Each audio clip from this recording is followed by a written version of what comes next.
अस्सलाम वालेकुम। All out में Naseem Rajput metro one news के तमाम नाजरीन से मुखातिब है। जो रिहर्सल करार दी जा रही थी पाकिस्तान और श्रीलंका के दरमियान एशिया कप के फाइनल की, उसमें तो पाकिस्तान बुरी तरह नाकाम रहा। अब तक पाकिस्तान ने बड़ी ज़बरदस्त क्रिकेट खेली। एक मैच हम इंडिया से हारे थे, राउंड मैच जो था इस एशिया कप का। उसके बाद फिर हमने जो सुपर 4 का मैच था उसमें इंडिया को शिकस्त दी थी और बड़े अच्छे अंदाज में शिकस्त दी थी। वो दोनों मुकाबले बहुत ज़बरदस्त हुए थे। दैन अफगानिस्तान के खिलाफ जो हमने फतह हासिल की, वो तो ऐसी फतह थी कि आधा तो स्टेडियम ही टूट गया। शारजाह क्रिकेट स्टेडियम का जो हालात रहे थे वहाँ पर, वो हम सब ने देखे और उस पर सब लोगों ने क्रिटिसाइज भी किया। ग्रेट जावेद मियादाद साहब जो इस बदर एक्सपो KTPL के प्रेसिडेंट भी हैं, उन्होंने भी क्रिटिसाइज किया। हमारे senior vice president Tauseef Ahmed साहब ने भी क्रिटिसाइज किया। कई सारे लोगों ने इस पे बहुत क्रिटिसाइज, राशिद लतीफ़ साहब, शुएब अख्तर, ये सब के सब बोलते हुए दिखाई दिए कि जो एटीट्यूड अफगान क्रिकेटर्स का था। मैं जिस असगर अली शाह क्रिकेट स्टेडियम में बैठा हूँ, मुझे बहुत अच्छी तरीके से याद है रमज़ान टूर्नामेंट में बिल्कुल इनका जो अपना हॉस्टल है, उसके कमरे जिस तरीके के हैं, यहाँ पर मैंने मोहम्मद शहजाद को, अफगान के टॉप क्रिकेटर को सोते हुए रहते हुए देखा है, मोहम्मद नबी को देखा है, असगर को देखा है। कई बड़े क्रिकेटर्स जो है वो यहाँ आके सोते थे और यहीं रहते थे और यहीं टूर्नामेंट में खेलते थे। बहुत हमने उनको सपोर्ट किया, बहुत सारी चीज़ों में हम अफगानिस्तान के साथ खड़े हुए। ऐसे में अगर अफगानिस्तान क्रिकेट टीम कहीं ना कहीं जो है वो, अगर कोई भी एक ऐसा एटीट्यूड होता है, ना पाकिस्तान की जानिब से होना चाहिए ना अफगानिस्तान की जानिब से होना चाहिए। खेल को खेल ही रहना चाहिए।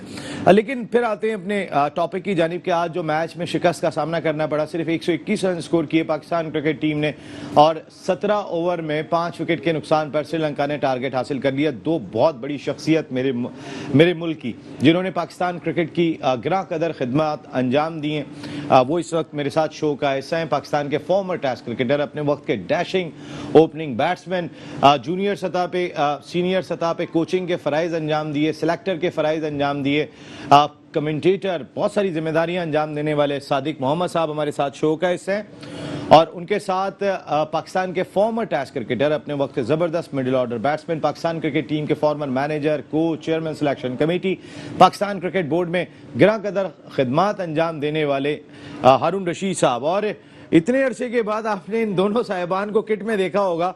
ये मौका बहुत सारे हमारे यंगस्टर्स ने तो देखा ही नहीं होगा कि ये किट में कैसे लगते थे। बहुत अच्छे लग रहे हैं वैसे आप दोनों किट में, अगर मैं बात करता हूँ। Thank you very much. वैसे किट बनी ही क्रिकेटर के लिए है, मैं बार बार ये बात कह रहा हूँ। आज शाहिद खान आफरीदी फाउंडेशन का मैच भी था, क्योंकि ओपनिंग सेरेमनी थी Karachi tape ball premier league की, जहाँ शाहिद खान आफरीदी जो नॉर्थ नवाब का हिस्सा बन चुके हैं, उनकी फाउंडेशन के लिए फंड रेजिंग मैच भी हुआ और हम इन दोनों साहिबान ने उस मैच में शिरकत की थी ताकि सैलाब ज़दगान की ज़्यादा से ज़्यादा मदद की जा सके।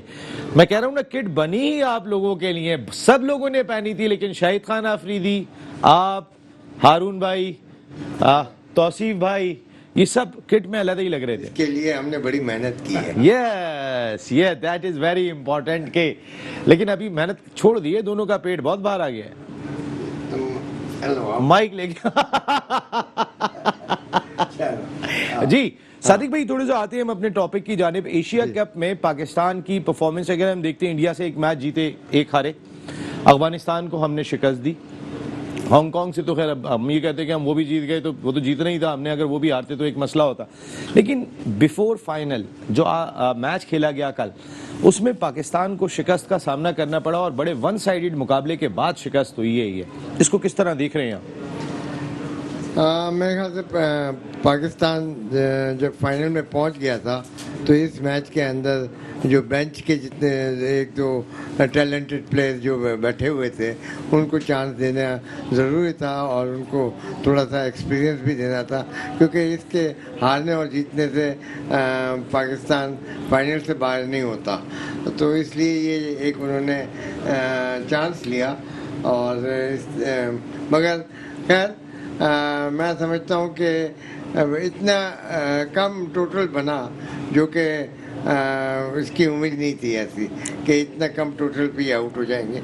जबकि स्टार्ट बहुत अच्छा मिला था इन्हें, 65 for 1 थे ये, और उसके बाद 97 for 7 हो गए। तो आई थिंक कि जो हम इसके अंदर जो हमारे पास मिडिल ऑर्डर जो है वो बिल्कुल नहीं है। हमें इसके अंदर जो सेलेक्टर्स हैं उनको सोचना चाहिए कि ज़रूरी नहीं है कि इसके अंदर छक्के मारने वाला ही प्लेयर खेला जाए। इसके अंदर टेक्निकली सही प्लेयर अगर खेलेगा, जैसे मैं हमेशा कहता हूँ कि इसके अंदर आपको रिजवान के साथ इमामुल हक को आप कहते या शान मसूद है, वो टेक्निकली करेक्ट प्लेयर है, ठीक है, इसको रखते हैं। और उसके बाद बाबर आता, उसके बाद आप जो ओपनिंग पेयर बदल कौन रहे हैं यहाँ पे? तो ओपनिंग पेयर ही तो नहीं बदल रहे हैं वो। नहीं, वो नहीं बदल रहे। मैं अपनी तरफ से एक टेक्निकल बात कर रहा हूँ कि टेक्निक वाइज अगर आप 20 ओवर जो हैं उसको सर्वाइव भी तो करना है ना आपने। अगर आप सेट होने के बाद सर्वाइव नहीं कर पा रहे हैं, उसको लंबा नहीं खींच के लेके जा रहे हैं, तो देन वो मकसद पूरा नहीं होता। और फिर आपके पास अगर कोई मिडिल ऑर्डर जो है इतना सॉलिड नहीं है, तो आप उसको मिडिल ऑर्डर को थोड़ा सा सॉलिड करें। इसके अंदर टेस्ट क्या शोएब मलिक को भी अभी क्रिकेट बाकी है? शोएब मलिक को हम घसीट के ज़रूर लेके आ रहे हैं, बट आई थिंक कि पाकिस्तान अब उनको देखना चाहिए कि आपके पास फ्यूचर क्या है। ठीक है, शोएब मलिक 1 साल और खेल लेगा, उसके बाद नहीं खेलेगा वो, तो उसका पास रिकॉर्ड भी देखें अगर पाकिस्तान के लिए, तो कोई इतना काबिल तारीफ नहीं है वो।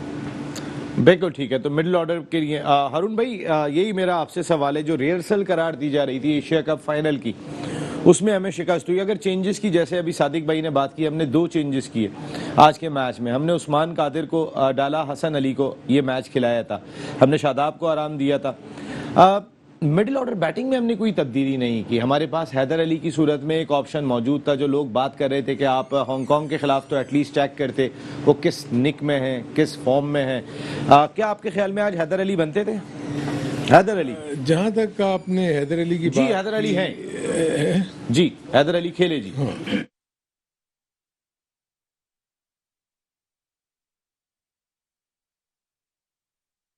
जी, बेंच पे बैठे हुए लोगों को मौका मिलना चाहिए, लेकिन लोगों को ये भी देखना चाहिए कि जो लोग बेंच पे बैठे हुए हैं, पिछले 3 महीने से बेंच पे बैठे हुए हैं, जब आप 3 महीने से क्रिकेट नहीं खेलेंगे और आप उनको एक मौका देंगे, तो आप ये एक्सपेक्ट करेंगे कि वो आते ही परफॉर्म कर दें।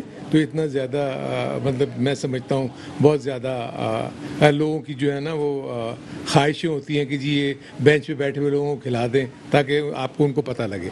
अब आप मुझे ये बताएं कि एक मैच से आप जज कर लेंगे कि वो अच्छा है या बुरा है। अगर उन्होंने अच्छा नहीं किया तो इसका मतलब अगले मैचेस में तो उनको चांस नहीं मिलेगा, तो फिर वो बेंच पे बैठ जाएंगे जी। अगर तो जो आप बेंच पे बैठने वाले प्लेयर्स की बात करते हैं ना, तो आप कम से कम अपने जहन में ये रखें कि हमने अगर इनको खिलाना है तो कम से कम 2 से 3 या 3 से 5 मैचेस खिलाएंगे, तब आपको पता लगेगा कि इनके पास कितना पोटेंशियल है, कितना नहीं है। दूसरा, मैं ये देख रहा हूँ कि अब्दुल कादिर के हमारे बड़े उस्मान कादिर ज़बरदस्त किस्म के लेग स्पिनर थे, उनके साहबजादे उस्मान कादिर खेल रहे हैं। लेकिन मैं ये देख रहा हूँ कि पिछले अगर 6 महीने में मैं देखूँ तो हार्डली ऑड मैच, एक मैच खेल लिया, फिर उसके बाद वो टीम के साथ ट्रैवल कर रहे हैं, फिर एक मैच खेल लिया, फिर टीम के साथ ट्रैवल कर रहे हैं। उनको सही मायने में तो आप नहीं अभी तक जांच सके कि उनकी पोटेंशियल क्या है क्या नहीं है। Hasan Ali obviously out of form है, उनको वापस फॉर्म में लाने की कोशिश में आप उनको खिला देते हैं कि वो वापस फॉर्म में आ जाए, एक्सपीरियंस है वो वापस आ जाएंगे। जैसे आपने देखा कि विराट कोहली जो है इंडिया की तरफ से वो नहीं कर रहे थे कुछ, लेकिन ऑब्वियसली इतना एक्सपीरियंस था, आते ही उन्होंने वो किया। तो मेरे अपने नज़दीक इस मैच को सीरियस लेना चाहिए था, क्योंकि किसी भी फाइनल से पहले अगर आपका मैच बुरा हो जाए ना, तो जब आप फाइनल में जाते हैं ना, तो आप वो नेगेटिविटी लेके जाते हैं कि यार हम इनसे मैच हार गए हैं, हम बहुत ज़्यादा कॉशियस हो जाएंगे। इस एशिया कप में एक जो बहुत इंपॉर्टेंट रोल प्ले कर रहा है वो टॉस है। टॉस जीतने के बाद आप टीम को बैटिंग की दावत दे रहे हैं। फर्स्ट बैटिंग में सबसे बड़ा मसला ये होता है कि आपको एक टारगेट सेट करना होता है। उस टारगेट सेट करते हुए आपके जहन में होता है कि ये पिच कैसे खेल रही है, पार स्कोर क्या होगा। मे बी आपके जहन में वो 180 है, 190 है, 170 है, कम से कम उसके ऊपर अगर आप पहुंचते हैं तो आपकी फाइट होती है। अगर आप जितने भी मैचेस पीछे देखेंगे, सिवाय एक आध मैच के जिसमें अफगानिस्तान में लो स्कोरिंग मैच हुआ, बाकी मैचेस में हर टीम ने जिसने पहले बैटिंग की वो एटलीस्ट उस पार स्कोर तक जरूर पहुंचा। यानी 170, 180 मैं समझता हूँ कि 20 ओवर्स में इसमें आप फाइट कर सकते हैं, लेकिन आप विन नहीं कर सकते। यू नो, आप एनीबॉडीज गेम है। 200 रन जो टीम करेगी उसके बहुत ज़्यादा चांसेस हो जाएंगे कि अगर तो बहुत बुरी उन्होंने बॉलिंग ना की तो उनके जीतने के चांसेस हो जाएंगे। अब जो एक और इशू मैं देख रहा हूँ पाकिस्तान की बैटिंग में, वो है अगेंस्ट स्पिनर्स। पाकिस्तान स्पिनर्स के खिलाफ अच्छा नहीं खेल रहा, जबकि हम ये कहते हैं कि पाकिस्तान स्पिन बॉलिंग बहुत अच्छे हैं। आप देखें कि अफगानिस्तान के स्पिनर्स इनको प्रॉब्लम में डाला, आज श्रीलंका के स्पिनर्स ने इनको प्रॉब्लम में डाला। सो अब फिर जाकर इन्होंने फाइनल में स्पिनर्स के खिलाफ खेलना है। सो यहाँ कहीं ना कहीं आपको जो मिडिल ऑर्डर बैटिंग की सादिक भाई ने बात की वो बिल्कुल सही की। अगर मैं आपको मिडिल ऑर्डर की बैटिंग की आपके 3 बैट्समैन के मैं अगर आप नाम लेता हूँ, इफ्तिखार, आसिफ और खुशदिल शाह, ये या तो छक्के मारते हैं या फिर 2-3 डॉट बॉल्स खेल जाते हैं। सो एक ऐसा प्लेयर जो T20 खेल रहा है उसको ये सारी चीज़ें आनी चाहिए कि मुझे सिंगल भी लेना आना चाहिए, मुझे 1 को 2 में कन्वर्ट भी आना चाहिए, मुझे ऑड बॉल पे छक्के चौके भी मारने चाहिए। और भाई आप सिस्टम को बहुत अच्छी तरीके से जानते हैं, और इस सिस्टम के अंदर अगर मैं प्लेयर्स देखता हूँ तो मिडिल ऑर्डर बैटिंग में स्पेशली अब शान मसूद कह रहे हैं कि मैं मिडिल ऑर्डर में भी खेलने को तैयार हूं, और वो जितनी ज़बरदस्त बैटिंग वो कर रहे हैं, मुल्तान सुल्तान्स की फतह में रिजवान और उनके पेयर का बहुत बड़ा हाथ था। हमारे ओपनर्स, मैं फिर आ रहा हूँ एक मरतबा फिर इस सवाल की जानिब जो मैंने और आपने इससे पहले भी बहुत ज़्यादा डिस्कस किया है, हमारे ओपनर्स की वजह से क्या हमारी मिडिल ऑर्डर बैटिंग सेट नहीं हो पा रही? नहीं, इट्स नॉट दैट। आप की मिडिल ऑर्डर बैटिंग इसलिए सेट नहीं हो रही कि आप कभी आसिफ को टीम में रखते हैं, कभी निकाल देते हैं, आप इफ्तिखार को कभी टीम में रखते हैं, कभी निकाल देते हैं, आप खुशदिल को कभी टीम में रखते हैं, निकाल देते हैं। जब एक प्लेयर को ये कॉन्फिडेंस ही नहीं होगा, अगर सादिक भाई अगर हैं या मैं अगर हूँ, मुझे ये पता कि पता नहीं आज मैच खेल रहा हूँ, कल खेलूंगा कि नहीं खेलूंगा। जब आप इस माइंड सेट के साथ जाएंगे तो आपको फिक्र ये होती है मुझे थोड़ा सा परफॉर्म करना पड़ेगा, अगर मैं परफॉर्म नहीं करूँगा तो मैं बाहर हो जाऊँगा। सो ये जो इनकी स्ट्रेटजी है मुझे ये पसंद है, आप एक कंसिस्टेंट मौका दें और उसके बाद देख लें कि भाई उसमें है शोएब मकसूद और बहुत सारे बैट्समैन हैं जिनको हम ला सकते हैं। सबको ट्राई किया, देखिए वो सब फेल हुए। आप उसके बाद दोबारा आप देखें ना, अब अभी आपने शोएब मलिक की बात की, शोएब मलिक को अब आप क्या वर्ल्ड कप से बिल्कुल पहले ला के फिर आप आपको एशिया कप खिलाना चाहिए था, अगर लाना ही था तो आपका वो पार्ट था आपके प्लान में, तो फिर तो टीम का हिस्सा होना चाहिए था। आई थिंक जो इंडिया को भी प्रॉब्लम हो रहा है ना वो यही हो रहा है। अगर उनके पिछले 6 महीने की आप टीमें देखेंगे तो चेंजेस हैं उसमें सारी टीमों में। अब आके वो उनको फिक्र पड़ गई है कि अब क्या होगा, अब उन्होंने एक न्यूक्लियस बना लिया है, अब उसके लिए वो उसको लेके जाना चाह रहे हैं वर्ल्ड कप तक। लेकिन पाकिस्तान में अभी भी समझता हूँ कि वो अभी भी डामाडोल है कि हम शोएब मलिक को वापस ले लें, क्योंकि अगर आज जाकर आपने देखा कि अगर जो नए लड़के इन्होंने खिलाए थे वो रन्स नहीं कर सके, सो लामाला सोचेंगे यार एक्सपीरियंस बाहर बैठा हुआ है, इसको वापस ले आओ, लेकिन ये गलत स्ट्रेटजी हो। बिल्कुल सादिक भाई, वाकई में कि हम कंसिस्टेंट चांस नहीं दे रहे। जो हम बात कर रहे हैं, हारून भाई ने बात की कि एक तो बंदा हमारा सेट नहीं हो रहा, फिर हम उसको प्रॉपर चांस भी नहीं दे रहे कि भाई हम उसको कम से कम वंस फॉर ऑल 5 मैच खिलाते हैं, 4 मैच खिलाते हैं, नहीं कर रहे। ओके जी, थैंक यू वेरी मच।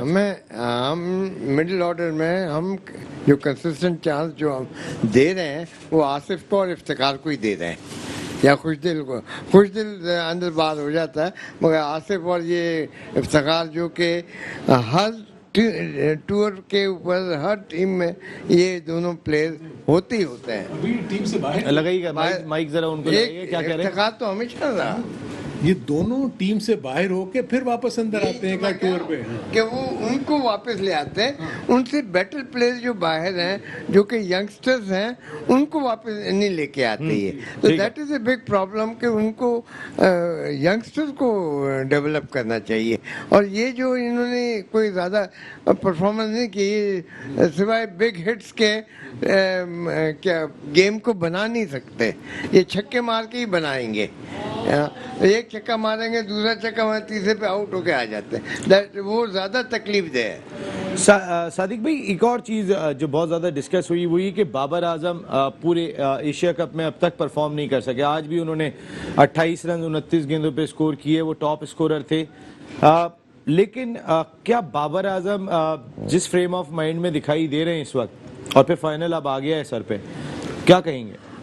देखें, इस टूर्नामेंट में इसका परफॉर्मेंस इतना अच्छा नहीं था, मगर आज का जो मैच था ना, वो जैसे हम ये इंटरव्यू से पहले भी हम एक डिस्कस कर रहे थे कि बाबर आजम को पूरी 20 ओवर खेलनी चाहिए, 60 रन 70 रन करें ताकि फॉर्म उसका वापस आ जाए। क्योंकि जो आउट ऑफ फॉर्म बंदा होता है उसको एक लंबी इनिंग की या लंबा स्टेक ऑन द पिच जब तक वो नहीं रहेगा तो उसको कॉन्फिडेंस नहीं आएगा।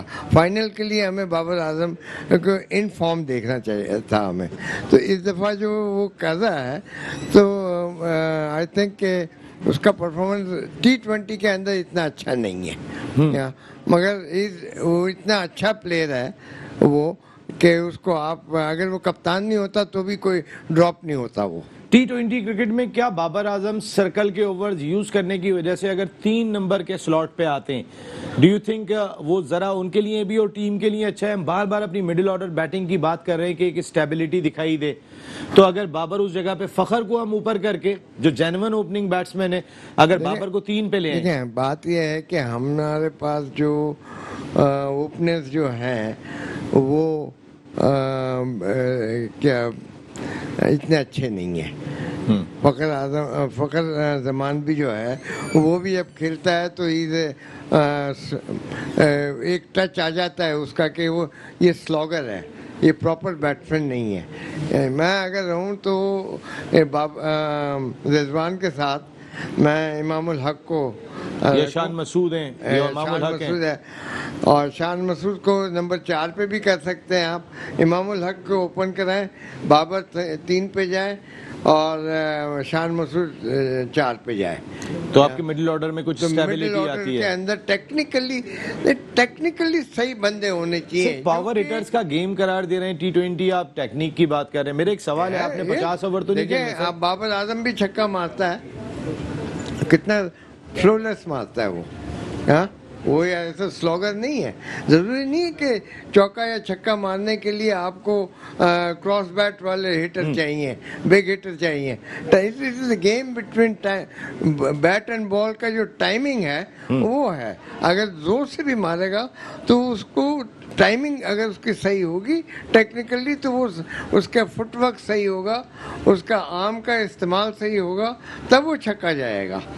बिल्कुल सही बात है। हारून भाई यही आपसे भी सवाल है, बाबर आजम इस वक्त सबकी क्राउड डार्लिंग है, पाकिस्तानियों की आप दिल धड़कता है उनके साथ जो उनकी परफॉर्मेंस होती है, लेकिन बहुत सारे लोग मायूस हैं कि बाबर से परफॉर्म नहीं हो पा रहा है। बहुत सारे लोग एक बात कह रहे थे कि बाबर ने अभी नई नई कैप्टनशिप संभाली है, अभी तो टीम ज़ाहिर है जब नया कैप्टन एक एंथुजियाज्म भी मुख्तलिफ दिखाई देता है, क्या कुछ कैप्टनशिप का प्रेशर लग रहा है? नहीं, अभी तो देखिए बहुत अर्ली है ये बात कहना, क्योंकि जब से वो कैप्टन बना है उसकी परफॉर्मेंस इतनी बुरी नहीं है। प्रॉब्ली ये पहला टूर्नामेंट होगा जिसमें उसने रन्स नहीं किए।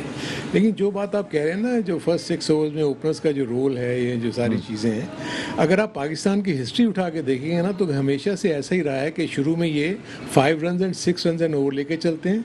अगर आपको माजी में भी मैं लेके जाऊँ तो आपको याद होगा कि जब शाहिद आफरीदी नीचे बैटिंग करते थे और रज़ाक नीचे बैटिंग करते थे तो आखिर के 5 से 6 ओवरों में ये जो है ना वो सारी पीछे की जो प्रॉब्लम थी वो 5-6 ओवरों में 70-80 रन करके उसको वो कर देते थे। एग्जैक्टली वही पैटर्न पे लेके ये चलते हैं। रिजवान और बाबर जब टीम को लेके चलते हैं 10-12 ओवर तक तो 6 रन 7 रन के एवरेज से लेके चलते हैं। उसके बाद वो एक्सपेक्ट करते हैं कि पीछे अगर आसिफ आएगा या इफ्तिखार आएगा या खुशदिल शाह आएगा, और अब लकीली नवाज और जो लेग स्पिनर हैं आपके शादाब खान वो भी अच्छी हिटें मार लेते हैं। तो ऐसे बैट्समैन तो नीचे हैं कि जो एक्सप्लोसिव आके नीचे हिटिंग करके आपके स्कोर को बढ़ा लें। लेकिन मैं आपको सिर्फ एक फ़र्क सिर्फ बताना चाह रहा हूँ, मैं ऐसी तरह कैलकुलेट कर रहा था तो जो इंडिया के टॉप ऑर्डर के जो बैट्समैन थे, मैंने 7 बैट्समैन इंडिया के लिए और 7 बैट्समैन पाकिस्तान के लिए, इनका जब मैंने कलेक्टिव स्ट्राइक रेट निकाला तो इंडिया का जो स्ट्राइक रेट बन रहा था 146 प्लस, मेरा पाकिस्तान के इन 7 बैट्समैनों का स्ट्राइक रेट बन रहा था 123 प्लस। सो बिग T20 जो मैच है ना वो जीता ही जाता है आपकी बैटिंग से, स्ट्राइक रेट से, क्योंकि बॉलिंग तो बहुत कम आपको बॉलिंग ओरिएंटेड पिचेस मिलती हैं। आप आखिर में आके थोड़ा स्लो डिलीवरी कर ली, यॉर्कर मार दी, आपके पास हारिस रऊफ एक ऐसा बॉलर मुझे नज़र आता है जिसने, मैं ये फील करता हूँ कि इंडिया को जो 200 रन नहीं करने दिए गए उसमें पाकिस्तानी बॉलर्स का बहुत बड़ा रोल था, क्योंकि वो 4 ओवर 5 ओवर में तो 60 रन कर गए हुए थे, तो उनको उस हिसाब से तो 200 करना चाहिए था। सो इट मीन्स पाकिस्तान की बॉलिंग में इतनी कैपेसिटी है कि वो आपको वापस ले आती है मैच में। लेकिन पाकिस्तान की बैटिंग में नवाज का वो कैमियो अगर आप निकाल दें जो उसने इंडिया के खिलाफ खेला है और उसके बाद वो बिल्कुल नहीं चल सका, तो इनफैक्ट पाकिस्तान को तो फिक्रमंद होना चाहिए अभी से। अगर ये मैच, अगर ये एशिया कप जीत भी लेते हैं तो आगे तो जाके ऑस्ट्रेलिया में आपने मैच नवाज को 4 नंबर पे जब बैटिंग कराई थी वो टेक्निकली साउंड भी लग रहे थे। नहीं, टेक्निकली साउंड देखो, वो तो बैटिंग तो करते हैं। उसने नेशनल बैंक जब से जब वो खेलते थे ओपन भी करते हैं, उन्होंने जाके सेंचुरीज भी की हुई है, मैं ये नहीं कह रहा, लेकिन आप उनके ऊपर डिपेंड नहीं कर सकते ना। अब उसके बाद देखे ना, एक कैमियो खेलने के बाद बाकी तो 3 इनिंग वो फेल हो गए। सो इट इज़ ये कि आपकी एक आध इनिंग में अच्छे कर लेने से ठीक है वो मैच आप जीत गए, लेकिन ओवरऑल आपकी बैटिंग तो मजबूत नहीं हुई ना। सो ऑस्ट्रेलिया में जो वर्ल्ड कप के सिनेरियो में देख रहा हूँ, अब आपके पास 7 मैचेस हैं जो इंग्लैंड की सीरीज़ के हैं, उसमें आपने जो कुछ भी अपना सेटअप करना है, जो वर्ल्ड कप के लिए आपने स्क्वाड लेके जाना है, एक प्रॉपर सेटअप के साथ बैटिंग ऑर्डर क्या करना है क्या नहीं करना। अगर आप समझते हैं कि आपने एज ए प्लान बी, अगर आपने रिजवान और बाबर के ओपनिंग पार्टनरशिप को थोड़ा डिस्टर्ब करना है, तो आपके पास ये 7 मैचेस हैं before going to the world cup. इस 7 मैचेस में आप समझते हैं कि हम नया कॉम्बिनेशन करें, ओके। अभी जैसे सादिक भाई ने कहा कि फ़खर ज़मान हिट मारता है, तो चले आप जेन में रख लेंगे जी, फर्स्ट 6 ओवर में ये काम आ जाएगा, 2 फील्डर्स बाहर होते हैं, तो आप उसको ओपन भेजें ना। बेसिकली तो उसकी स्लॉट तो ओपन है ना, आप उसको नंबर 3 किया हुआ है, उसका जो नेचुरल जो भी वो खेलता था ऊपर जाके, वो जो रन आपको करके देता 5 से 6 ओवर में 60-70 अगर आप लगा देते हैं तो आपके नीचे के लिए तो प्लेटफॉर्म बन गया। वेर एज ये लोग 12-15 ओवर ज़ाया करने के बाद 7 रन के ऊपर छोड़ के आपको चले जाते हैं और फिर एक्सपेक्ट करते हैं नीचे से आके प्लेयर्स जो है उसको मेकअप करें और टीम के स्कोर को 180 या 200 पे ले जाएं, जो मुश्किल है। हर दफा नहीं होगा, हर दफा नहीं। बिल्कुल सही बात है। 2 ग्रेट्स मेरे साथ गुफ्तगू के लिए मौजूद हैं, और अभी जैसे हारून भाई बात कर रहे थे कि इंग्लैंड की सीरीज है, कॉम्बिनेशन आपको सेटल कर लेना चाहिए बिफोर वर्ल्ड T20, क्योंकि ऑस्ट्रेलिया में वर्ल्ड T20 खेला जाएगा, उससे पहले न्यूजीलैंड में एक ट्राई सीरीज खेली जाएगी, पाकिस्तान, न्यूजीलैंड, बांग्लादेश की टीम है, वो आपका प्लेटफॉर्म पहले ही सेट हो जाना चाहिए इंग्लैंड की सीरीज में, ये हमारे दोनों ग्रेट्स का कहना है। एक छोटा सा ब्रेक ले रहा हूँ, ब्रेक के बाद वापस आता हूँ, तो जरा इनसे ये भी पूछूंगा, जो कॉम्बिनेशन की बात कर रहे हैं, क्या हमें जो रिहर्सल मैच था एशिया कप फाइनल का, अपने कॉम्बिनेशन को छेड़ने की जरूरत थी? एक ब्रेक के बाद फिर ऑल आउट में खुशामदीद कहते हैं। बात कर रहे हैं पाकिस्तान की परफॉर्मेंस पे। ओवरऑल अगर हम देखते हैं एशिया कप में जो पाकिस्तान की परफॉर्मेंस रही है, जिस तरह इंडिया के खिलाफ एक में जीता, एक में पाकिस्तान को शिकस्त का सामना करना पड़ा, देन अफगानिस्तान और इंडिया की टीमें जो कल मैच खेला गया श्रीलंका और पाकिस्तान के दरमियान, उससे पहले ही बाहर हो गई थी। अब ये एक रिहर्सल थी फाइनल के लिए। पाकिस्तान को 1 साइडेड मुकाबले के बाद शिकस्त का सामना करना पड़ा। सादिक मोहम्मद साहब, एक ऐसा मैच जो आपकी फाइनल के लिए रिहर्सल हो, आपको अगर चेंज करना था, चेक करना था, जैसे अभी हारून भाई ने बात की कि इंग्लैंड की सीरीज मौजूद है, 7 मैचेस खेले जाएंगे, जहां एक बड़ा ऑप्शन आपके पास मौजूद था कि हमने किसको ट्राई कर सकते हैं, लेकिन जो मोरल वाइज इंपॉर्टेंट मैच था कि हम मैच जीतने के बाद फाइनल खेलने के जा रहे हैं श्रीलंका से, क्या अगर हम अपनी टीम में एक आध चेंज करते, हमने 3 चेंज कर दिए, वो ज़्यादा बेहतर होता कि हम जीत के लिए ज़रूर जाते ताकि हमारा मोरल फाइनल में अप रहता? नहीं, देखें, जिस तरीके का स्टार्ट मिला था आज के मैच के अंदर 65 for 1, 8 ओवर के अंदर, तो दैट प्रूव्स के बहुत अच्छा था वो, समझे। मगर जो हमारे बैटिंग ऑर्डर जो है बाबर के आउट होने के बाद और फ़खर ज़मान के आउट होने के बाद, वो उनके अंदर 15 ओवर या 12 ओवर खेलने की कैपेबिलिटी नहीं है उनकी। जैसे कि इफ्तिखार है, आसिफ है और ये खुशदिल है, ये आखिरी 4-5 ओवर के प्लेयर हैं जिसके अंदर उनको छक्का मारना होता है, जहाँ पे ओवर्स को सरवाइव करना होता है। तो ये इतने इनके अंदर पेशेंस नहीं है, इनके अंदर इतनी शॉर्ट वैरायटी नहीं है उसके अंदर कि बॉल को कैसे एक रन करना है तो कैसे प्लेस करना है। ये सिर्फ बड़ी हिट मारने के लिए, ये नंबर 4-5 ओवर जब रह जाते हैं उसके लिए ये अच्छे प्लेयर हैं। उसके अलावा आप कल के मैच में देख लीजिए कि जो अफगानिस्तान के खिलाफ खेले हैं, जिसमें इफ्तिखार बैटिंग कर रहे थे, तो ये never look like a batsman. उन्होंने जब छक्का मारते हैं तो हम वाह कर लेते हैं, मगर उन्होंने कभी भी कोई ऐसी खूबसूरत कवर ड्राइव या खूबसूरत मिड विकेट या मिड ऑन पे मिड ऑन कट वगैरह ये नहीं किया। हमने सर भी, मेरा सवाल ये था कि क्या ये मैच जीतना कितना इम्पोर्टेंट था बिफोर फाइनल? इम्पोर्टेंट हर एक मैच होता हैगा, मगर ये है कि जब आपके पास एक ऑप्शन आ जाता है कि फाइनल तो हमने खेला ही है, तो इट इज़ बेटर कि आप चाहे अब उसको नए प्लेयर को एक मैच मिले या तो आप खिलाएं नहीं, आप पूरी टीम अपनी वही खिलाते रहें। तो इसमें भी अगर आप देखेंगे तो इसके अंदर क्या 2 चेंजेस किए ना, एक बॉलर लेकर आए और 3 चेंजेस की सर, 3 चेंजेस, एक बॉलर लेकर आए, 2 बॉलर लेकर 2 आए, बॉलर और एक बैट्समैन लाए आएंगे, ठीक है। तो उस बैट्समैन को या तो ये है कि अच्छे नंबर पे जब आपके चौथे नंबर पे उसको भेज के उसको एक 10-12 ओवर का स्पेल मिलता तो उसमें सेटल भी होता वो, क्योंकि जब आपका स्टार्ट अच्छा मिलता है, जब आप चेंजेस करते हैं, शफलिंग करते हैं, तो बैट्समैन जिसको बनाना है हमने उसके साथ शफलिंग करें ताकि उसको अच्छा मौका दें। उसको ये ना हो कि वो उसको आखिर के अंदर 5 ओवर मिल रहे हैं और जो कि टेक्निकली सही नहीं है वो 12 ओवर खेल रहा है।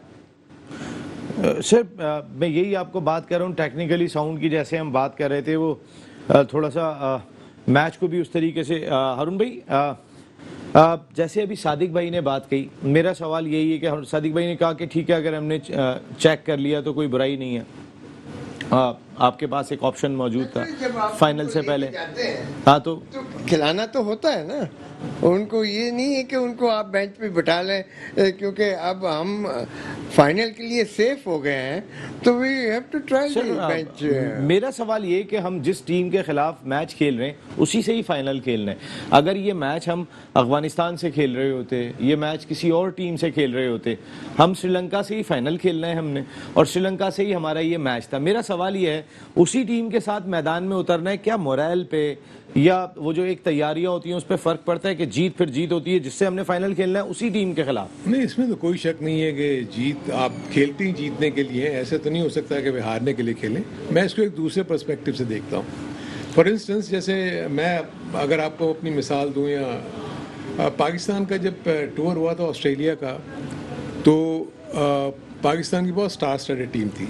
सादिक भाई उसके ओपनर थे, मुश्ताक मोहम्मद उसके कैप्टन थे। हमारा पहला टूर था ऑस्ट्रेलिया का। तो आपने एज ए यंगस्टर यानी एज ए न्यू कमर, मैंने एक होमवर्क किया हुआ था।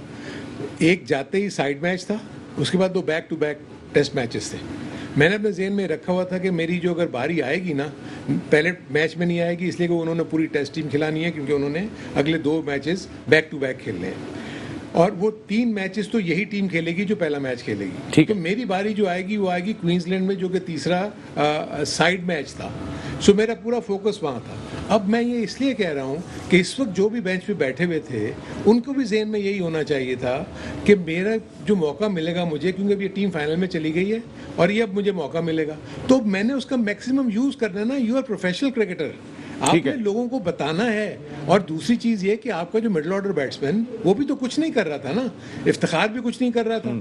तो इसलिए अगर आपने किसी नए प्लेयर को खिला दिया तो उस नए प्लेयर का काम है कि अब मैं अपना मेटल प्रूफ करूं ना, ताकि अगर मैं अच्छा करता हूं तो मेरे चांसेस बहुत बन जाते हैं। सर आपने इफ्तिखार को ही खिलाया था, आपने खुशदिल शाह को ही खिलाया था, आपने आसिफ अली को ही खिलाया था। कहने का मकसद ये कि जी इसमें भी वो तीनों खेले, जी तीनों खेले, ठीक है। तो कौन सा ऐसे बैट्समैन है जो बाहर बैठा? हाँ, बैट्समैन तो आपने चेंज नहीं किया, आपने हसन अली को और उस्मान कादिर को खिलाया, बॉलर खिलाया। जी अच्छा, जी उस बॉलर का भी मैं बताऊं रीजन क्या है कि आई थिंक मुझे शादाब खान 100% फिट नहीं लग रहा। सो मे भी एक चांस लेते हुए उन्होंने कहा कि चलो इसको थोड़ा सा रेस्ट करा दें, और उन्होंने उस्मान कादिर को खिला लिया। हसन अली को उन्होंने कहा कि चले इसको भी हम चेक कर लेते हैं, क्योंकि शायद नसीम शाह को नहीं खिलाया होगा। नहीं खिलाया जी, आराम दिया, उसको आराम दिया, क्योंकि उसको आपको पता है कि इसको इशू है, उसके काफ मसल का इशू उसका चल रहा है। सो ये तो मैनेजमेंट जो है ना, वर्कलोड मैनेजमेंट में आप कभी कभी इस तरह की चीज़ें करते हैं। लेकिन मेरे नज़दीक सिर्फ जो होता है कि वो प्लेयर जो बाहर बैठा हुआ है उसको मौका मिल रहा है तो उसको पहले मौका ही ग्रैब करने की कोशिश करनी चाहिए। That's very important. और ये वाली चीज हमारे दोनों स्टार्स जो बात कर रहे हैं वो बहुत ही इंपॉर्टेंट है। ये देखना चाहिए कि आपको मौका और पहले मिल नहीं पा रहा, अगर मिल गया है तो फिर उसको ग्रैब करना आप ही का काम है। अगर आप ग्रैब नहीं कर पाएंगे तो अपना मौका खुद ही गवा देंगे। ऐसे बहुत सारे प्लेयर्स मौजूद हैं हमारे सर्कल के अंदर जिनसे हम बहुत एक्सपेक्टेशन दी गई, ये इंटरनेशनल क्रिकेट में जाएगा तो बहुत कुछ कर देगा। और लेकिन वो नहीं कर सके। असल उस अपॉर्चुनिटी को ग्रैब करना होता है। फिर आप देखते हैं कि फाइनल में पाकिस्तान लाजमी तौर पे उसी टीम के साथ जाएगा जिसके खिलाफ इंडिया अफगानिस्तान के खिलाफ ही अब तक खेलता आ रहा है और फतवात हासिल करता आ रहा है। एक ब्रेक ले रहा हूँ, ब्रेक के बाद वापस आता हूँ तो जरा पता करते हैं कि शारजा क्रिकेट स्टेडियम जो आधा तोड़ फोड़ का शिकार हो चुका है, आप समझ गए होंगे ब्रेक के बाद। ऑल आउट में एक बार दफा फिर आपको खुशामदीद कहते हैं। बात कर रहे हैं एशिया कप पर। पाकिस्तान क्रिकेट टीम फाइनल में पहुंच चुकी है, श्रीलंका से सामना होगा। लेकिन कल जो रिहर्सल मैच था श्रीलंका के खिलाफ, उसमें पाकिस्तान को वन साइडेड मुकाबले के बाद शिकस्त का सामना करना पड़ा। Two greats Sadiq Mohammad and Haroon Rashid हमारे साथ गुफ्तगू के लिए मौजूद हैं। सादिक भाई, अफगानिस्तान का मैच, एक इंसिडेंट हुआ, फरीद अहमद उनके बॉलर हैं और सामने थे हमारे आसिफ अली, और जो कुछ भी हुआ, जितना जैसे अफगानिस्तान क्रिकेट के लिए तो बहुत बड़ा किरदार रहा है पाकिस्तान का। वो तोरखम बॉर्डर से आके पेशावर में क्रिकेट खेला करते थे, कराची में हम उन्हें यहाँ खिलाया करते थे, अपनी एकेडमी में ट्रेनिंग के लिए बुलाते थे। हारून भाई जिस वक्त डायरेक्टर डोमेस्टिक थे उस वक्त हमने डोमेस्टिक टूर्नामेंट में भी उन्हें मौका दिया। इतने मौके, इतने चांसेस, इतना दिल बड़ा करने के बावजूद जो एटीट्यूड रहा अफगान क्रिकेटर्स का, उसने कुछ आपको मायूस किया? जी हाँ, बिल्कुल बहुत मायूस किया। और इस गेम को हमेशा हम कहते हैं कि इट्स ए जेंटलमैन गेम, मगर वो आजकल वो चीज़ देखने में बहुत कम नज़र आ रही है कि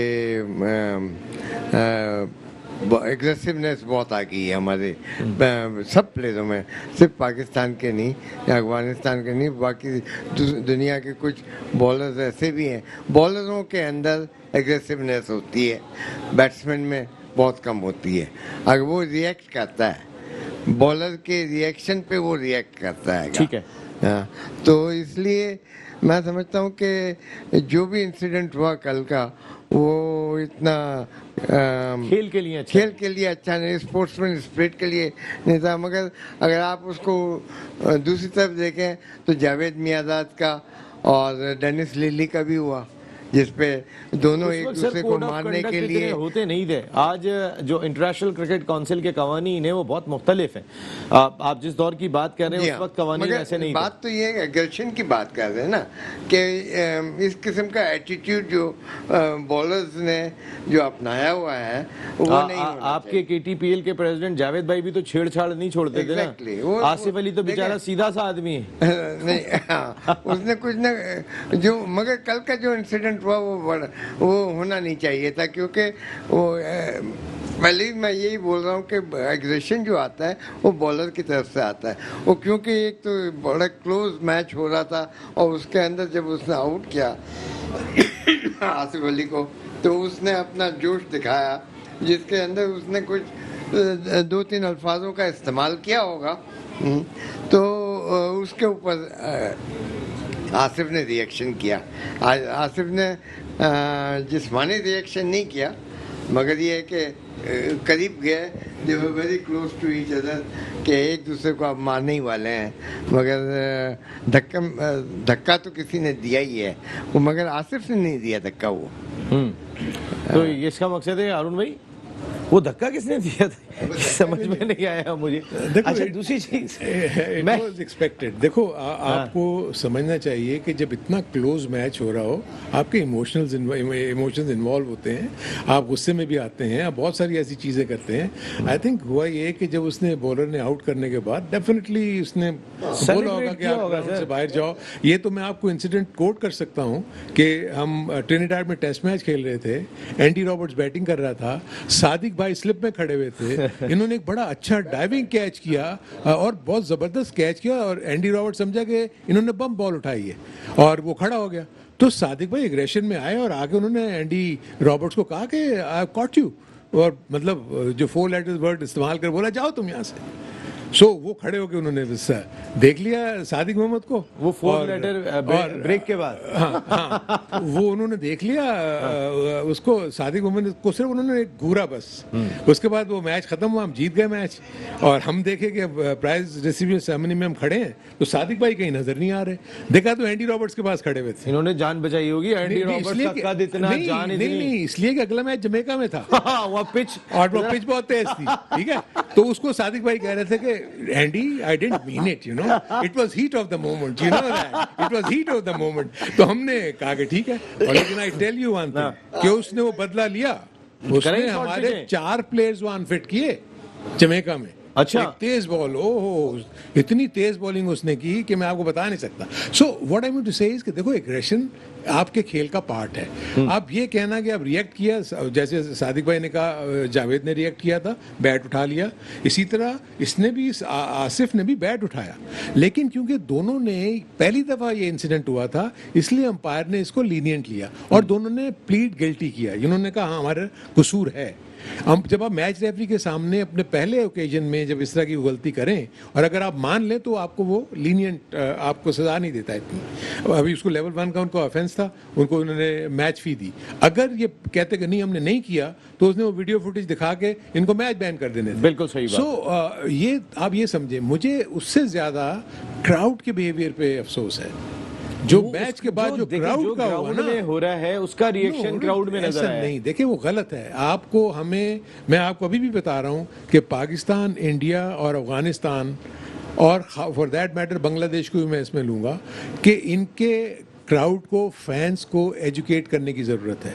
ये हार और जीत का मसला होता है, हम इसको जंग बना देते हैं। हमारा आप देखते नहीं है कि हम कहते हैं कि इंडिया से आप मैच जीत जाओ, बाकी वर्ल्ड कप हार जाओ, बस हमारा वर्ल्ड कप इंडिया से जीत। हारून भाई, मेरे अपने नज़दीक क्रिकेट को आपको एजुकेट करने की ज़रूरत है।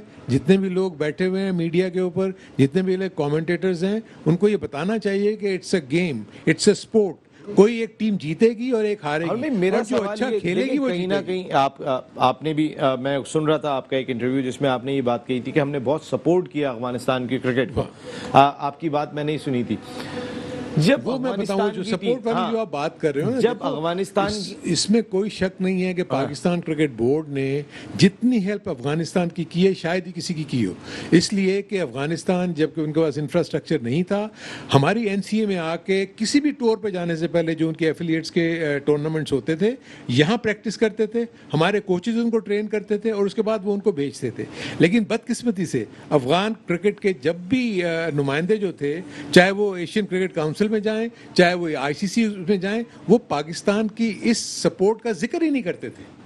और वो इंडिया के मतलब कहते थे कि इंडिया ने मैं यही बात दिस इज वेयर जो है ना, हमें चुभन होती थी कि ये क्या बात हुई। अफगान बॉलर जब रोहित शर्मा को आउट करता है, जब विराट कोहली को आउट करता है, जब सूर्या कुमार को आउट करता है, उसका एग्रेशन वो क्यों नहीं दिखाई देता जो रिजवान को आउट करने के बाद दिखाई देता है, जो बाबर को आउट करने के बाद दिखाई देता है। देखें आप दोनों मैचेस उठा के देख लें, अफगानिस्तान का मैच जो भी इंडिया से हो रहा है इतना लीनियंट होते हैं वो उनके खिलाफ, बिल्कुल नॉर्मल एक क्रिकेट हो रही है, जेंटलमैन गेम है।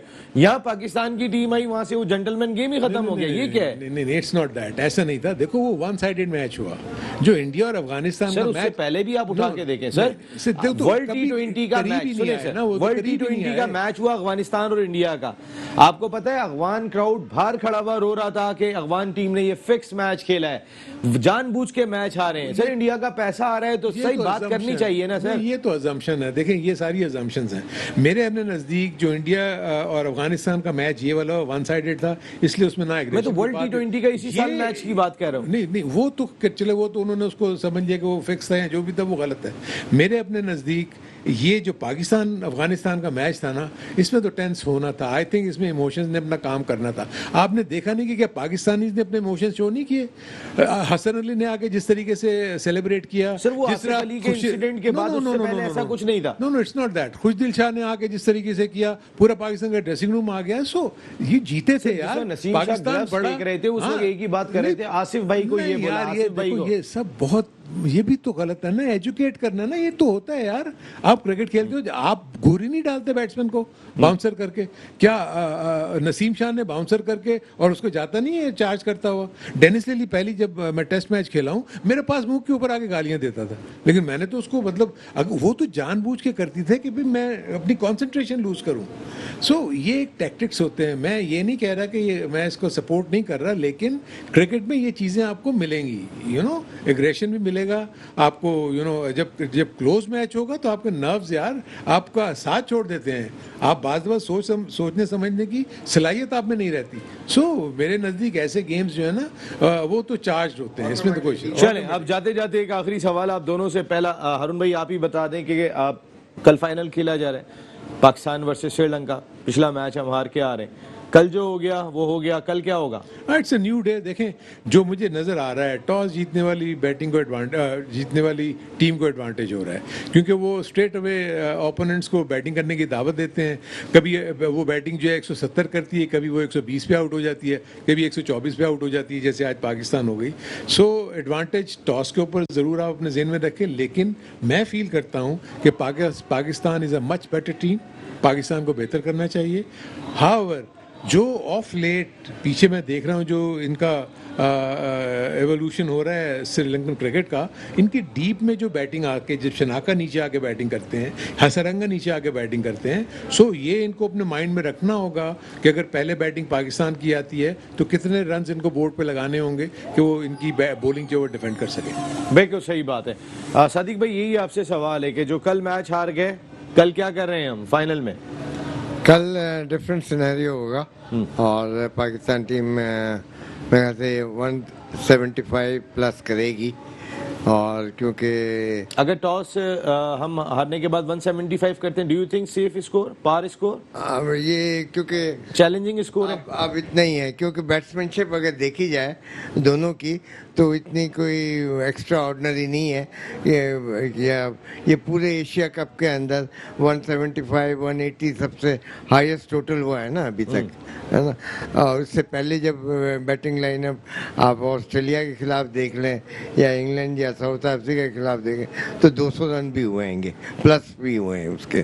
तो अभी जो हमारा दोनों टीमों का जो मिडिल ऑर्डर श्रीलंका का बहुत बेहतर है हमसे, और हमें बॉलिंग में एज है, हमें फास्ट बॉलिंग में हमें एज है, मगर बॉलिंग के अंदर हम खास करके हारिस रऊफ जो है वो बहुत ज्यादा शॉट गेन करता है। यानी वो क्या लगता है कि बम का गोला मार दूं मैं, बहुत ज्यादा शॉट अंदर कर लो, थोड़ी सी विकेट में ले आओ। इसके अंदर इनको रिजवान भी जंप मार के गेंद नहीं ले पाते। नहीं, तो ये देखना पड़ेगा कि batsmanship game is about making runs, और बैट्समैनशिप अच्छी हो, और आखिरी 7 ओवर जिस तरीके से खेले जाते हैं ना हमारे बैट्समैनों की तरह, वो अगर आप देखें कि 42 बॉलों में 60 से 65 या 70 रन बनते हैं लास्ट 7 ओवर्स में, मगर उसको टेक्निकली करेक्ट क्रिकेट खेल के अगर बनाने की कोशिश करेंगे तो बनेंगे। 8 या 10 रन चेस करना कोई बड़ी बात नहीं है।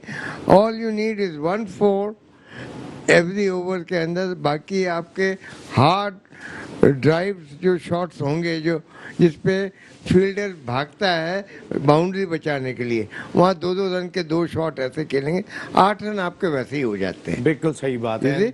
आपको गेम को कैलकुलेट करना पड़ेगा, बैट्समैनशिप को कैलकुलेट करना पड़ेगा।